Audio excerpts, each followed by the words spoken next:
Good evening, and welcome to this year's Black History Month podcast series. I'm Dr. Troy A. Monroe, Superintendent and CEO of Jamoke Academy, and in recognition of the contributions of African Americans to history, our theme for this evening's podcast is What Black History Means to Me. We'll spend some time this evening speaking with some of our middle school scholars, both or all from either the Hartford Conservatory and or Jamoke Academy's Smart Campus, along with one of our esteemed faculty representatives. There'll be time near the end of our segment and throughout where we will take questions from our listening audience who will chime in by submitting their questions through the chat feature on the Zoom platform. Before we get into our theme this evening, I would like to take a moment to introduce and welcome our guests this evening. Starting with, to my right, Markayla Johnson. Markayla, welcome. How are you? I'm good. Wonderful. A fun fact about Markayla, who's a 7th grade scholar at Josh Smart, is that she's a young model who likes to sleep and, because she told me this, and also read. So she does both.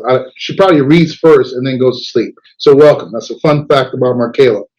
We also have to her right, Mr. Mason Woodard. And Mason is a 7th grade scholar at the Hartford Conservatory. His fun fact, and I talked to Mason about this, he said he's tall, and indeed he is tall.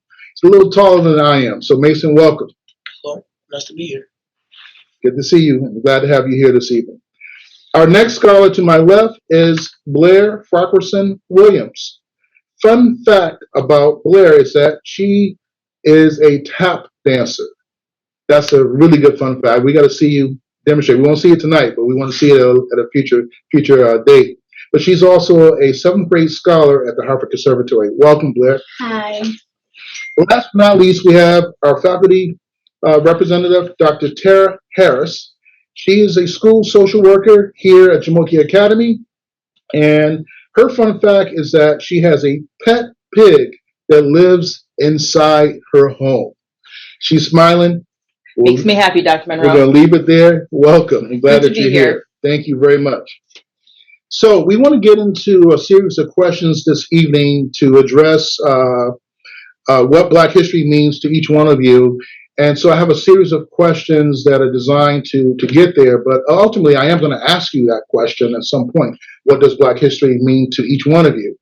But to kind of break the ice a little bit, I'm going to start with kind of a fun question here. And the question is, if I were a person from another planet that knew nothing about Black history, what would you tell me Black history is all about? What would you tell me? Who wants to take that question for any volunteers? All right, Blair, I'm going to start with you. I would say it's all about celebrating Black people in America. It's all about celebrating Black people in America. Why? Why? Let me expand on that answer. Because many Black people didn't have the same rights as others, and we just celebrate them once a month, Okay. every year. I think I could probably understand that. Okay, I appreciate that response. Markayla, do you have a response to that? If I were from another planet, what would you tell me about Black history?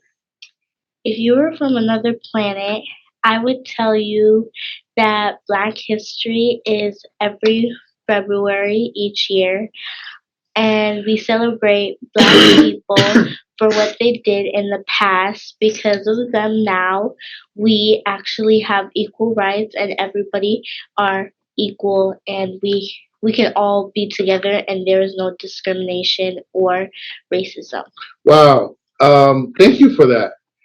You touched on something. You said we now have equal rights. That's what you said, right? Mm-hmm. Before I ask a follow-up question to that, do you want to add a response to what you just heard, Mason? I want to add a response to basically say that February is basically a whole month celebrating us breaking free from slavery and any kind of thing that Black people were into.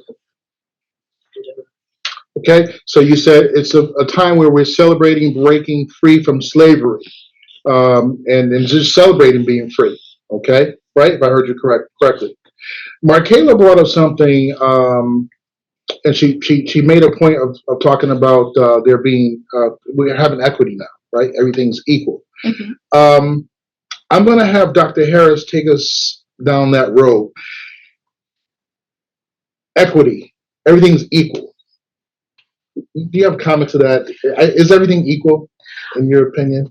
So I think we've evolved a great deal from historical times, but I think when we look at equity, there's still a long way to go. I think opportunities that people have are more equitable, but we still know that not all educational systems are equitable, not all housing systems. There's not all the same opportunities for all people. All people are not awarded the same opportunities. So although I think we've made some great strides with equity, I think that we have so much of a bridge and a further road to go because there is still a lot of oppression, and although this country continues to try to build on it, in my perspective, we have a long way to go. All right. We do have a long ways to go. I agree with you, but I do also acknowledge that we have come a long ways, And our children may not recognize, oh, maybe they do. But those of us adults that we've been around for a while, we've made some strides, but we still have so much more work to do. So thank you for that. I'm going to stay with you for a moment, Dr. Harris, and then we're going to come back to our scholars. You are the faculty representative, so you're speaking for the entire Jamoke Academy Yes, sir. faculty here. And so while I understand that your role is in the social work capacity, I believe you may be able to comment on this, and that is, how do we integrate Black history from your perspective with our curriculum, and why is it important? How would you Absolutely. share it with us in response to that? So I think we incorporate it in our curriculum by not just using February to recognize Black history. I think that we, our academic director, we choose curriculum that have Black voices. We don't just use a white voice-based curriculum. And in the school, we create opportunities for our students to be able to actually learn about the innovation and the impact that those before us have with where we are now. We choose to do projects, experiential learning, and introduce and have very intentional conversations about how Black culture is relevant to the work we're doing at the Academy, and also the curriculums that we choose, right? It's standards based, but it's also, we try to have it be equitable, not biased, have opportunities for our students to be able to learn based on what we and research has shown will be successful for all students, not just a privileged group of students that might have past prior knowledge. So I think we incorporate it in everything we do every day, and we do it other than just February. So let's fact check that. Okay. Let's ask our scholars some questions. Man, there's no right or wrong answer here, but I just wanted to see if we're doing this correctly. You talked about culture and you talked about projects, right? To our scholars, and we're going to start with Blair. We'll go to you. We'll start with you this time. Okay. What projects or special initiatives that you could speak to that have happened in your school to date that demonstrates that, hey, we are, as teachers and educators, we are giving scholars the opportunity to learn more about Black culture and projects. Talk about that. What does that look like in your building? At my school, we're doing a museum tomorrow, I think. And we make a bunch of projects with poster boards and Google Slides and stuff. And it's just talking about different Black people and all about them. So, Blair, thank you for bringing that up. I was actually going to announce that later tonight, but since you brought it up, there's a wax museum program that's happening tomorrow evening at TED, where all three campuses are going to be involved and where scholars are coming together, and you're recognizing the accomplishments and achievements of folks who have made significant contributions to African American history. So that's one of the projects that I believe all three campuses have been preparing for. Scholars are going to be involved with that. Is that what you're referring to? Yeah. Very good. Okay, thank you for bringing that up. So we hope everyone will come out tomorrow at elementary school at 5 p.m. So I'll announce that again. All right, thank you for that. Mason, is there another example of a project or an experience that you've had this year that demonstrates to you that as teachers and leaders in our buildings that we are making the right decisions to give scholars the right experiences with projects and maybe there's reading materials. I don't know. What does that look like in your building?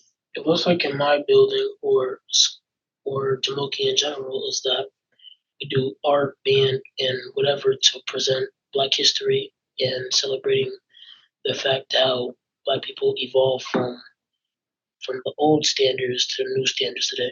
Okay, I appreciate that. So you're talking about, hey, you've had experiences in your arts classes that shows connectedness to the contributions of African American people, and not just in February, right? Throughout. All right. Okay, thank you for that. Markayla, what about you? What would you say to that? What does it look like in your building? What experiences have you had? Some experiences I've had is that we're also actually doing a wax museum, and I'm actually attending it, and we're doing posters. We have like 5 papers, and then it's all about our person, and um I really like what we're doing because it's making me learn about people I did not know. And the person I'm researching, I did not know there's a person named Who are that. you researching? Caroline Parker. Caroline Parker. I've never heard of Caroline Parker. Can you tell me who she is? What She she did? she's a physics. She attended the Manhattan Project, so she made weapons for the World War II and Cold War. Wow, I did not know that. Thank you for sharing that. And that you're going to be presenting more about her tomorrow at the Wax Museum. Mhm. Looking forward to it. I will stop by and learn more about her. Thank you. Thank You're you. welcome. Does anyone else know who they are presenting? You know, who are you presenting? Oh, I'm doing Madam C.J. Walker. I've heard of her, but tell us, who is Madam C.J. Walker? She invented hair products for African American hair. I would have a problem because I don't really have any hair left, but she has made a great contribution, right? Yeah. So thank you for that. Mason, I'm not sure if you're participating tomorrow. Are you participating in that? And if you are, do you know who your person is? I might not participate. I don't know. But the person I'm really presenting, if I do participate, is Tupac because Tupac. I know who Tupac is. Tell us. The fact how he basically made songs about his life and life struggles to the point that some people can actually relate to those life struggles and actually learn from those life struggles and become a better person just by them. Wonderful. Thank you very much. He was very instrumental in communicating that message, and that message still resonates today. And it's connecting with people, young and old. So thank you for bringing that up. Okay, so we're hearing historical contributions in music and arts and literature, and we are having those experiences here at Jamoki Academy. I want to ask one more question, because I know I saw this over at Josh Smart, and I've seen it at the Hartford Conservatory, but I saw the special door decorations recently. You know what I'm talking about? Can you comment on that? What was that all about? So it was about a I'm not sure what it's called, but it's a certain kind of college where Black history people they went to, and our door, Martin Luther King Jr. went to that college, and it was Morehouse College. So the colors were white and like a burgundy, but a little bit lighter, and um, it was really fun doing the door. I had a lot of fun because it was like teaching me about a college like I never even knew existed, and I never knew there was a college there. And then I also learned that other people went, but the person that really stuck out to me was Martin Luther King Jr. And um, it was really fun to decorate the door and put up posters and draw and make it really pretty. Okay. And I am so grateful we can do that at Jamoki because really like an active group work. Wonderful, outstanding. And what Markayla is talking about is a focus on studying about and learning about HBCUs, historically black colleges and universities. And I am very thankful that we are giving our scholars these experiences here at Jamoke Academy. You learn a lot of details about not only MLK, but also the university itself and its impact within the African American community. I do know that there's also another connectedness to HBCUs at the Harvard Conservatory. Anybody want to comment on that? Um, well, we have like flags above each door with each college on it. And I remember back in fifth grade, we did a door contest, and I think my door was FAMU. Florida A&M University. Yeah. Yes. Yeah. So these things are sticking with you. You remember, you're seeing it, you're being exposed to it, and we want you to remember these things as you grow older. These are options that you might consider. All right.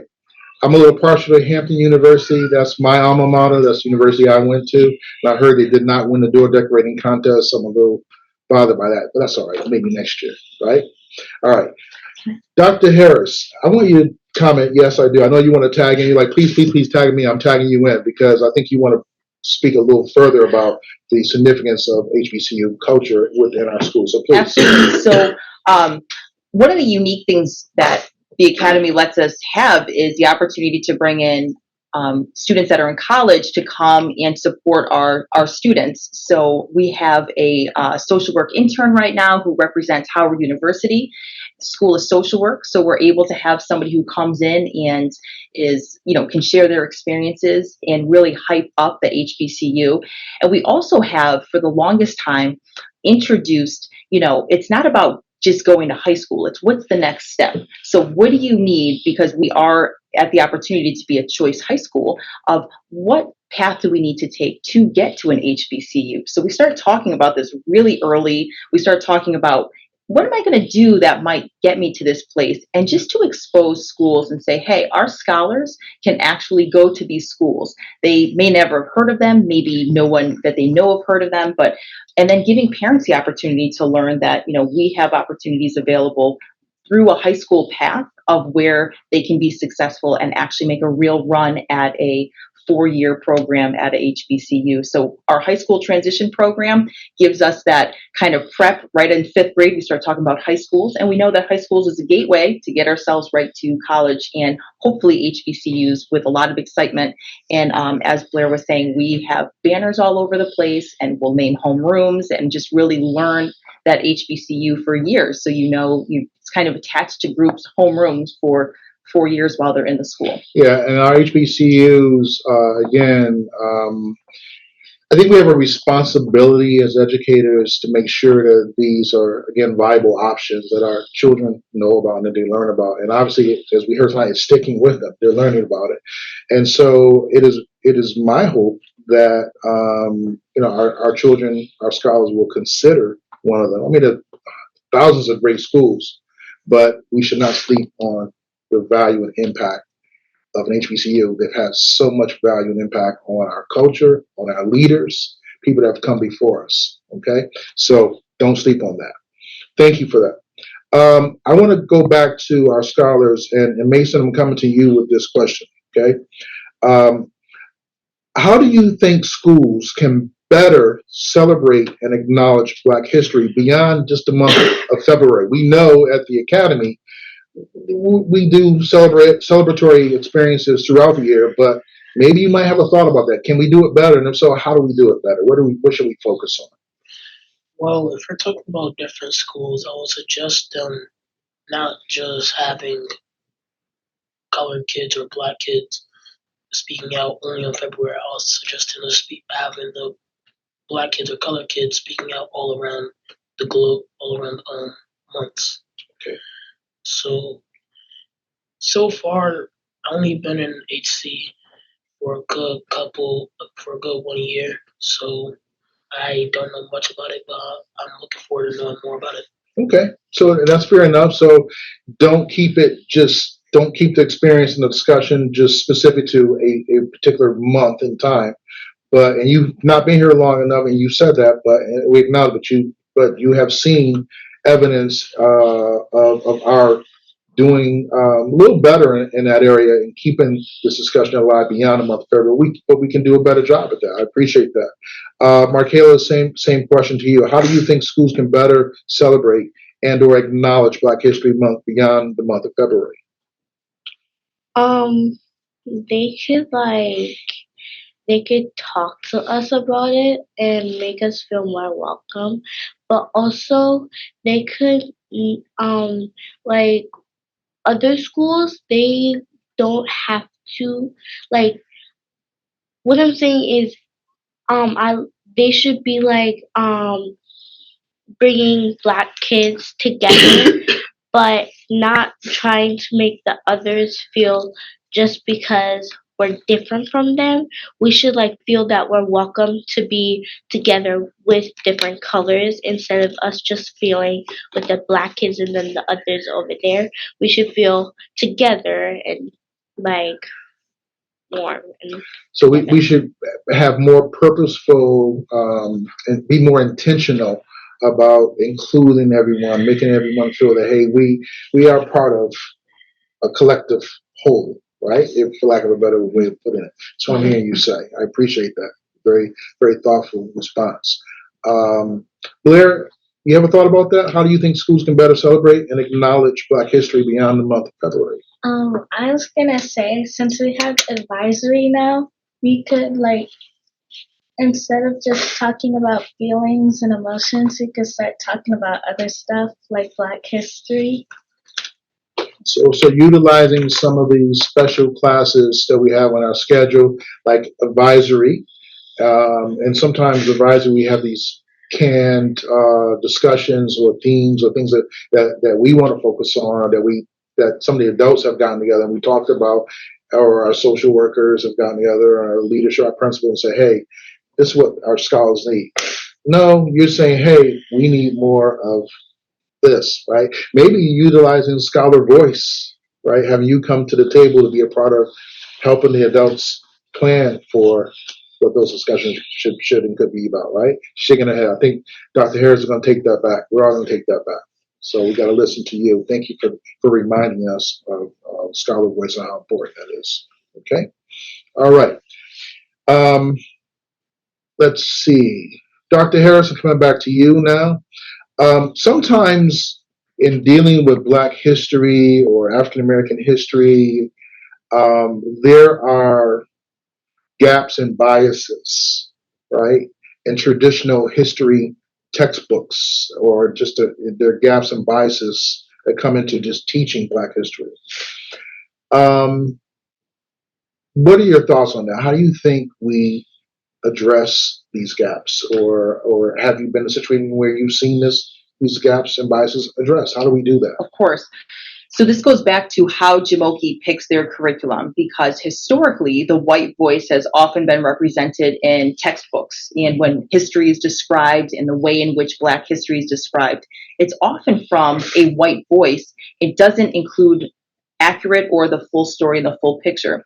So a way that we are addressing, and there's always room for growth, is being able to incorporate in everything that we're teaching, all of the curriculum we're rolling out, all of the opportunities that we're presenting our scholars with curriculum, that it has to be inclusive of the real narrative, not just bits and pieces that, we've become really comfortable discussing in history, but teaching about the untold stories or the lesser known stories, and being very intentional with how we're describing to our scholars why it is that maybe, you've only learned about this and you're hearing at the academy for the first time a new bit of information or about a new innovator or the actual impact of Black historians and culture and innovation, where that's been so successful in creating American society. All of these things, just creating a new narrative and introducing lesser told stories, and being really intentional with our curriculum to make sure that we're inclusive of the Black voice in the curriculum, Black authors,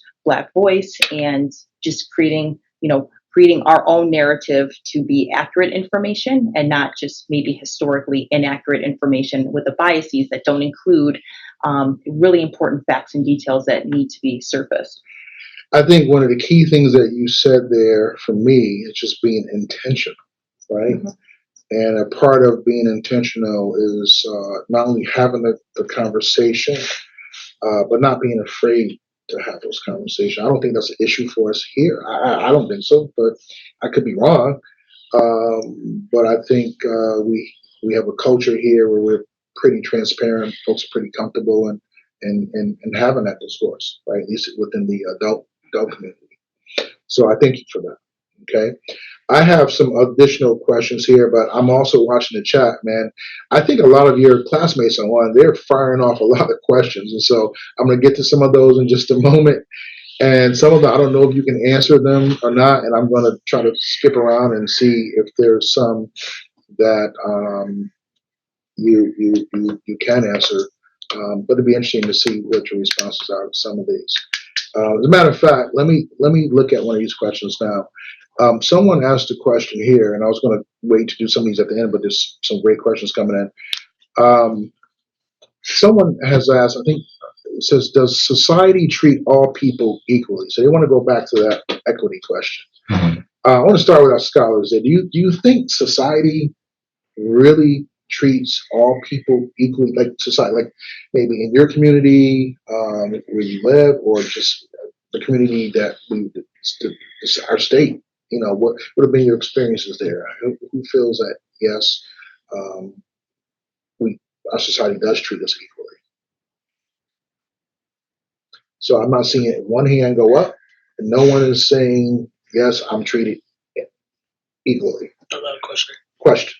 Now, if you're saying community, the community treats me and everybody on the neighborhood fairly, but when it comes down to society in general, you have more people that can resort to being equal than you have less people that can resort to being equal, and but you have more people just being more racist and more biased when it comes down to black, black, Mexican, or color around general. You say, I want to make sure I understand the last portion. You said that there's more, say that last point again. There's more people that. There's more people that are like racist or biased against colored people than people that are not. Okay, so that's an opinion, probably based on personal experiences as well, and it's probably different for each one of us based on our experiences. But Mason's made a point of saying, hey, he feels that there's more people that have bias toward other groups of people, right? You know, I've been in some situations where, yeah, I feel that way too, right? I think it depends on our interactions that we have within our small communities, maybe where you live, maybe where you go and visit, or as an adult, maybe where you work. I don't know. I mean, I've been in different situations, and you have been in different situations. So I think a great response to that is that it probably depends on the situations that you're in and what you have experienced, right? Let's see what other questions we have here. We have a bunch of them in here. Let's see.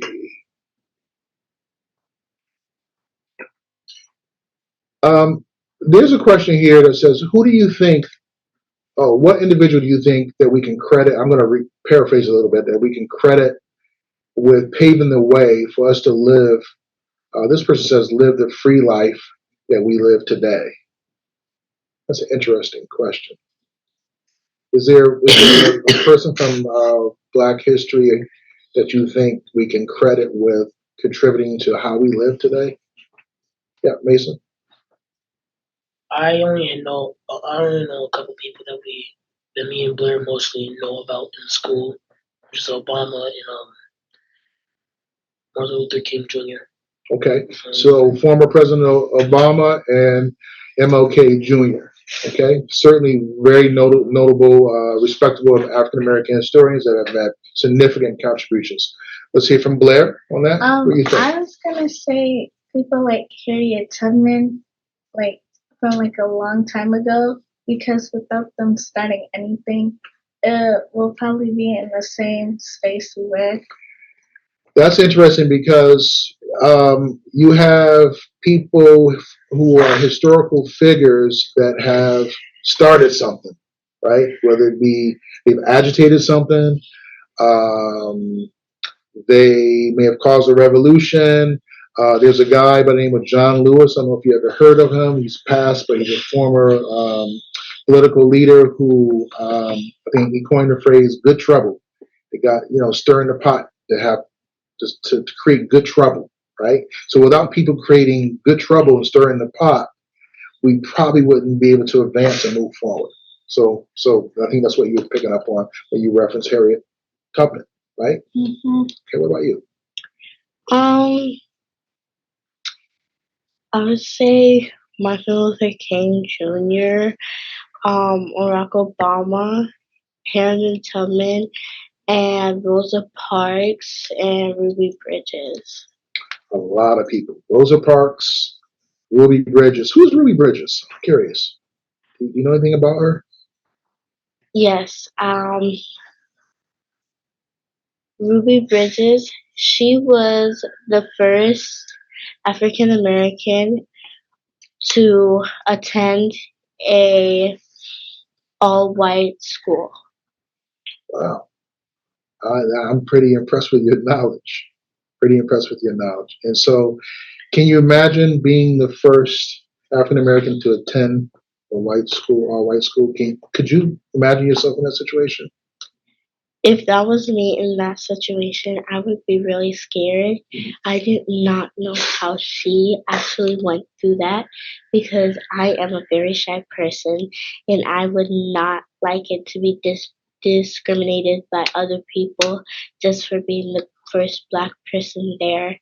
And she didn't have any friends except for the people that were her color, but they did not go to her school, sadly. So, if that was me, I would not have any friends there. So I would actually be really sad. And it would not be as fun as today, where I can just be talking to anybody, any skin color, any type. And like today, we can talk and be freely. But in the past, we had like Ruby Bridges. They she had to stay in like school. She had to also stay back in um in class, and her teacher was actually kind enough, and she was actually black as well. She helped Ruby Bridges learn, and her teacher actually stayed back every single day to teach Ruby Bridges math, science, social studies, ELA. No matter how much times she was getting thrown at, yelled at, she still went back to school each day and learned more and more. Thank you for sharing that. And it's evident because remember in the beginning, you told us you like to do two things: sleep and read. And so I'm feeling your knowledge right now. I'm like, wow, you seem like you're well read. At least you read a lot. And I'm glad you read or had some exposure to who Ruby Bridges is and probably countless other folks who have made contributions. But you brought up the concept of being the first. And I just want to make a comment on that. Even though we are here in 2024, there unfortunately there's still situations where people that look like you, and there's some people who are, I would say, genders that are still not represented today, and in other areas of life where they're still considered to be first. In 2024, is there a problem with that? Is there a problem with that, in your opinion? That we're still dealing with first, people being the first of anything in 2024? You think so? I think I'm not really sure though. Not really sure.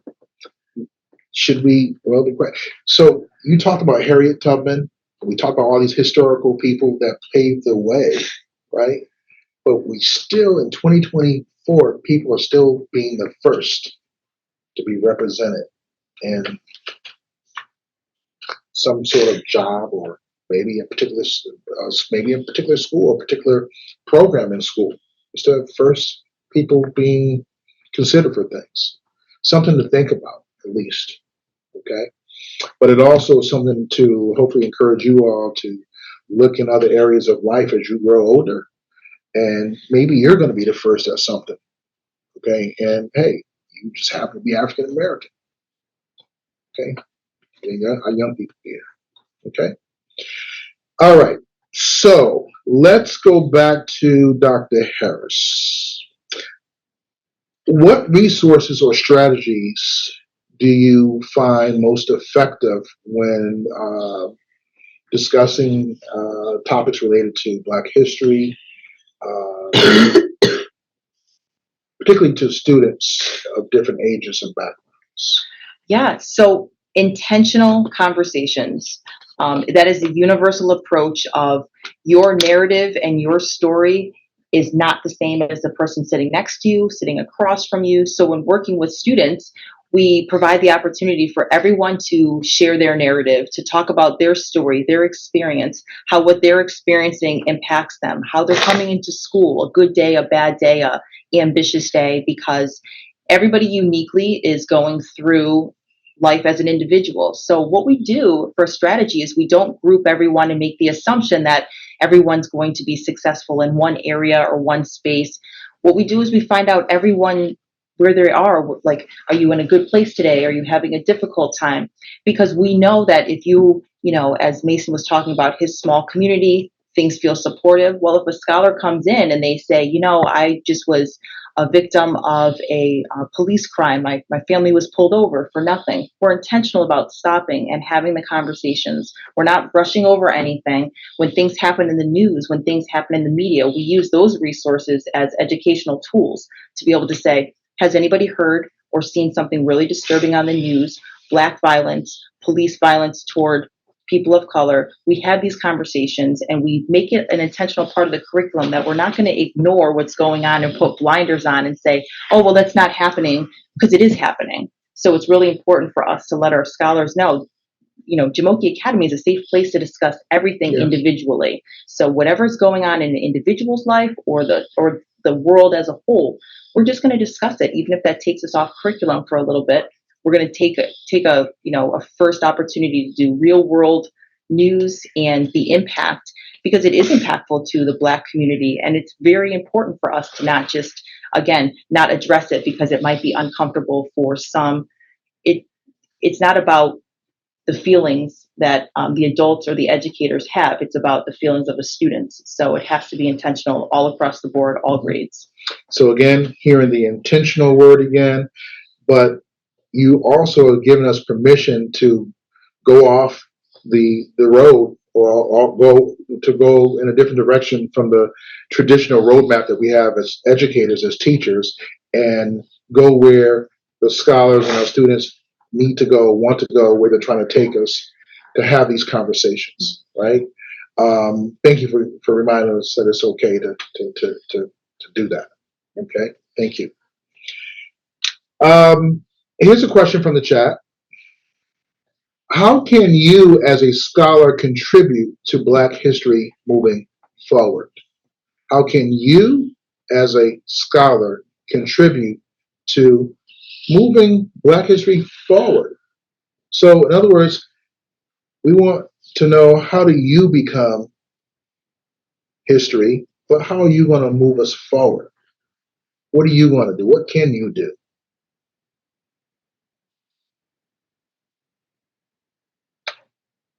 Mason, you want to take a crack at that first? Then we're going to go over to Blair, so be thinking. Then we're going to come to Markayla. In some sort, we can do a lot of things when it comes down to that topic, but it's the fact that we don't have to wait till we grow up to just keep on doing it multiple times to at that point it starts to get into people's minds, actually to figure out that whatever bad people are doing, it's bad, it's wrong. Everything they're doing to color any kind of colored person, it's bad. It's wrong. So you're saying, hey, don't just sit on the sidelines and not do anything. Just be active in the moment when you see things that need to be addressed. Okay, I'm paraphrasing for you. That's what I heard you say.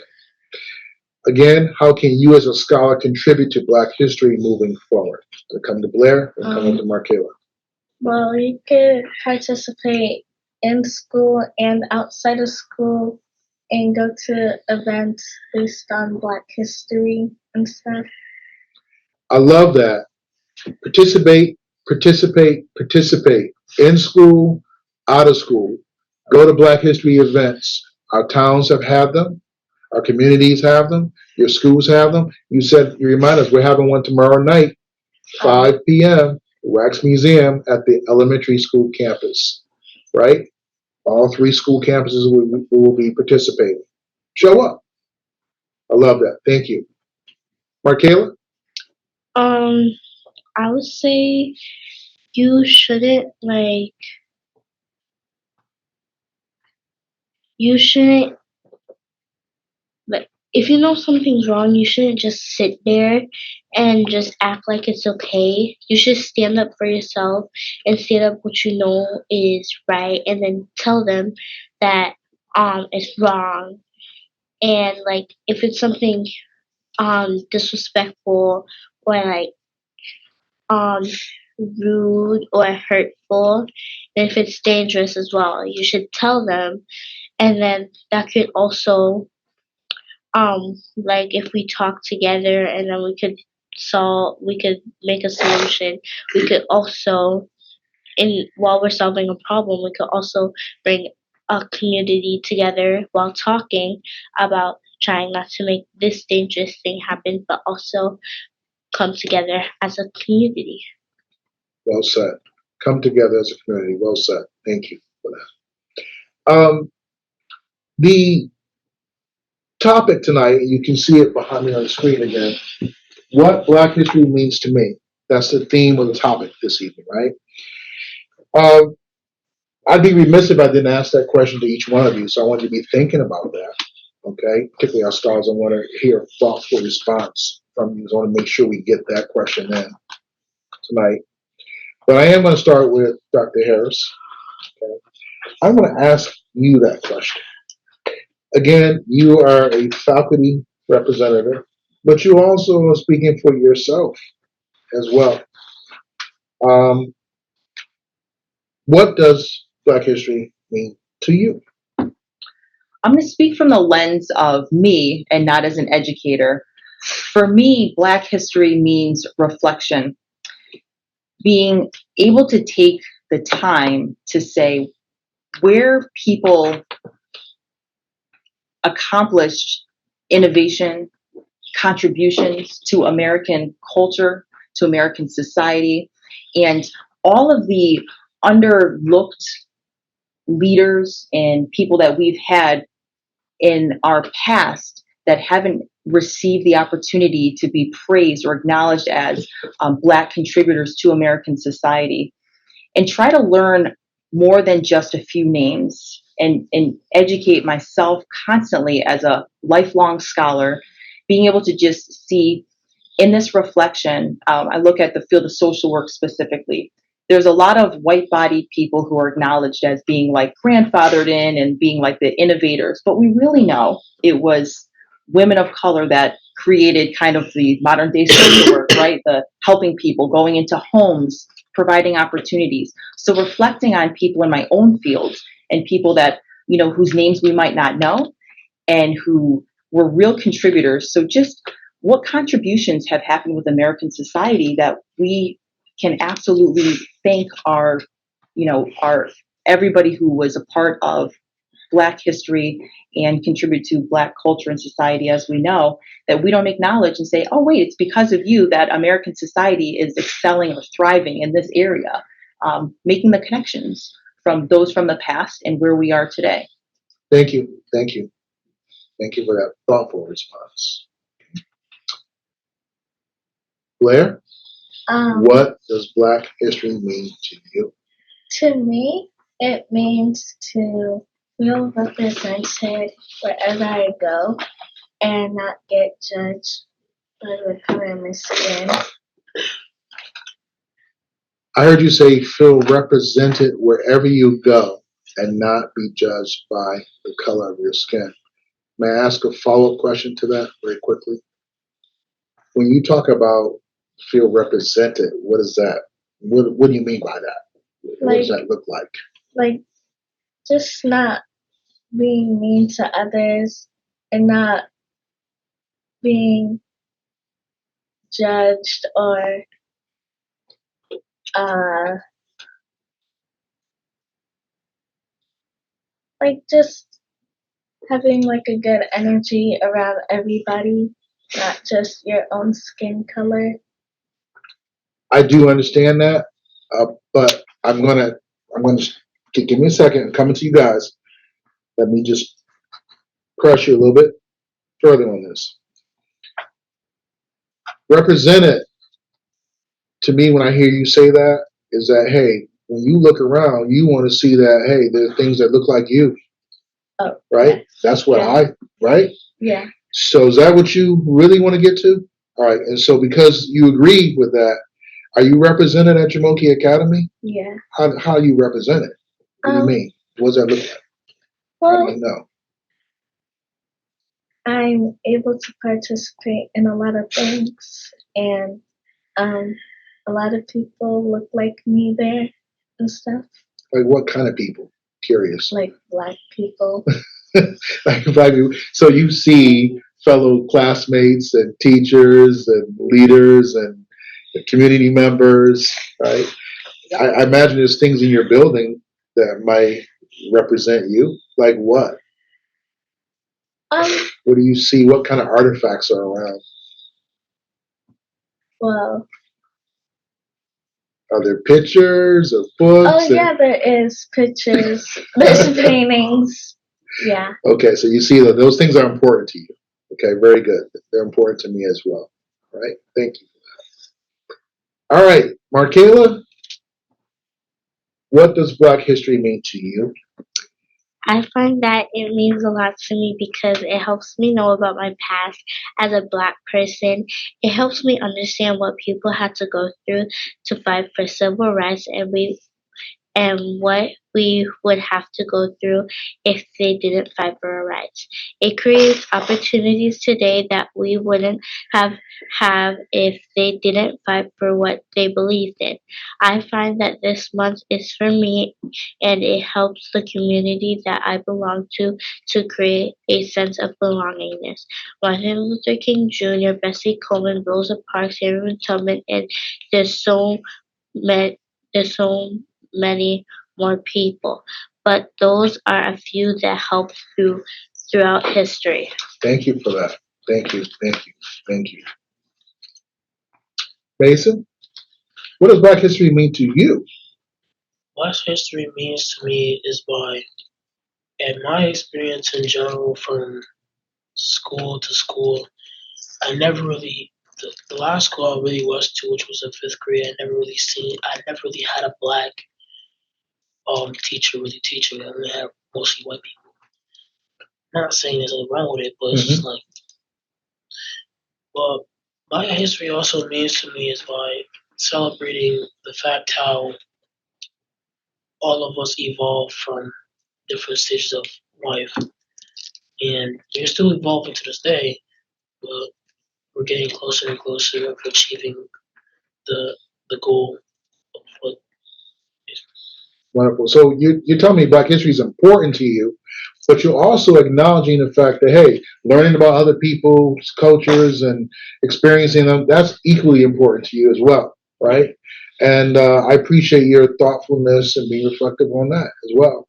We're not saying hey, we're not interested. You're not saying we're not interested in other cultures and learning about it, but hey, you're saying my culture, my history is just as important as yours, and you want to be on an equitable playing field.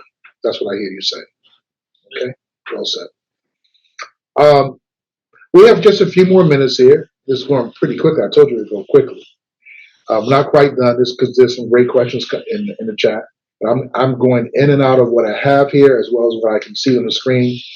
And here's one that I want to get to.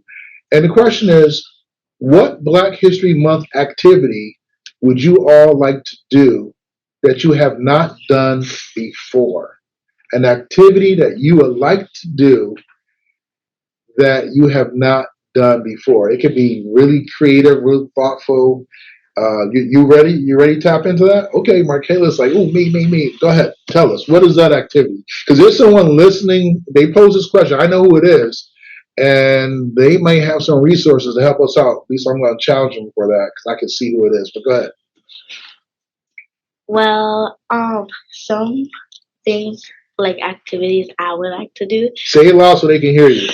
Some activities I would like to do is like go to a museum where there's a bunch of statues of Black history and African American people and what they did and what they helped, and they have information like statues, and then they have the information next to them, and then we can learn about what it was like back in the day instead of just using Google to depend on. We could go in reality and see what it really was like. And I think that would be a really fun thing. And then we could do it as a field trip also. And it could be a really nice project or field trip. Field trip is what I'm hearing. And in my mind, I'm hearing maybe the African American Museum, Washington, D.C. And I'm coming to the person that posed that question because I know who you are. We're going to try to, I can't promise that we're going to make that happen this year, but I'm going to talk and see what can happen. But I love that idea. I love that. Another thought. Here's another one. So since my school, it's like a driveway, we can go outside and the weather's nice and do like a mural on Black history with chalk. A chalk mirror, right, on our campuses, or a mirror just within the building too, right? Mm-hmm. That's a great opportunity to share, to learn, to come together, to have some shared experiences, both adults and scholars, right? Love it, love it. Mason, you have another idea or thought on that? An activity? Well, I have one. I have a couple. Okay. I'm gonna say like three. That Black History is basically when all Black people come together as a unit or a tribe, basically. And I would suggest us like coming together, doing an activity like a field trip or something like that, or something that involves the whole school to the point that we can just unite and just be together for the for the day. A whole school community building opportunity or experience. Dr. Harris is shaking her head. She's hearing that. I know she's got some ideas and thoughts about it. We're going to talk about these things again and try to make at least one of these happen before you all leave the academy. Okay, and all of you are seventh graders, you'll be back next year. I want you to come back. I expect you to come back. I almost want to promise you if you come back, I'll make sure we get you to DC. I want to promise that, but I can't make that promise. I know we're live. I'm not making that promise, but we're going to work toward trying to make something special happen around that. Okay, Dr. Harris, you have a thought on this? Oh, I do. Question? Dr. Monroe, I would like to take the Jamoki vans and do a HBCU campus crawl. So we talk about HBCUs, we get excited. We're like, let's visit some. Let's talk, like walk around, like smell the smells of a college campus, just walk up to people, talk and meet people, that go to the school and learn like, hey, why did you all choose going to HBCU instead of like a state school where you live? And just provide the opportunity to see what college looks like that we keep promoting and talking about. Just actually look at it. Yeah, I appreciate you bringing that up as well. And, if we did something like that, we probably would have to really think very hard, be strategic. Intentional is your word, about, the who and what grade level and, being realistic.